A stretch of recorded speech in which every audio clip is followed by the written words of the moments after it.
जय श्री कृष्ण। गीता स्पंद के इस संग में आपका स्वागत है। देखिए, हमारे जो गुरुजन हैं, वो हमें जब जीवन की कला सिखा रहे होते हैं, तो जीवन की कला है वो कला है, इसका मतलब ये है कि वहाँ पर आंतरिक रस का स्राव भी हो रहा है और विनयशीलता के साथ में जिस भी माध्यम की कला है, उस माध्यम के सम्मान के साथ करना है। तो जीवन का माध्यम क्या है? जो कुछ भी है जगत में, ये पूरे पाँचों तत्व हैं, ये अष्टमूर्ति है, जो है सब उपासना के दृष्टि से इनको देखना है।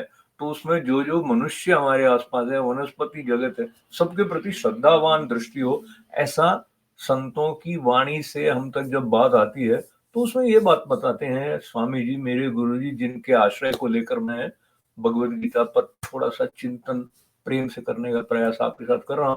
तो कहते हैं जीवन एक मिलिट्री परेड नहीं है, वो कोई ऐसा निर्दयी उस्ताद को फॉलो नहीं करना है, ये कलाकार की रसमय उपासना है।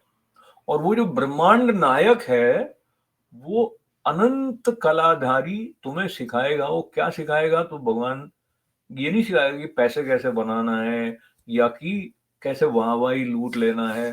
वो एक ही चीज जानता है, वो है निज आनंद। और वो एक ही चीज करता है, निज ऐश्वर्य को उड़ेल देता है और विश्व सृष्टि करता है। अब वो पूरी सृष्टि में जो उसकी कला पर जो प्रकटन हुआ है, उस पर जब हम ध्यान देंगे, तब हम वो सृजन कला सीख पाएंगे। तो ये बात स्वामी जी की याद रखते हुए अब इस श्लोक की तरफ चलते हैं, जहां पर भगवान ने कहा, तम विद्यादुग संयोग वियोगम योग संगीतम स निश्चयेन योक्तव्यो योगो निर्विन्न चेतसा। तो दुख रूपी जो संसार के संयोग से रहित है, वो योगी है। और वो जो योग है उसको जानना चाहिए, पर उसको जानना कैसे संभव होगा? जो रस लेगा उसमें जानने में, जो उकताया हुआ होगा, जो अधीरता के साथ में होगा, जिसमें उत्साह नहीं होगा, वो इसको जान नहीं पाएगा।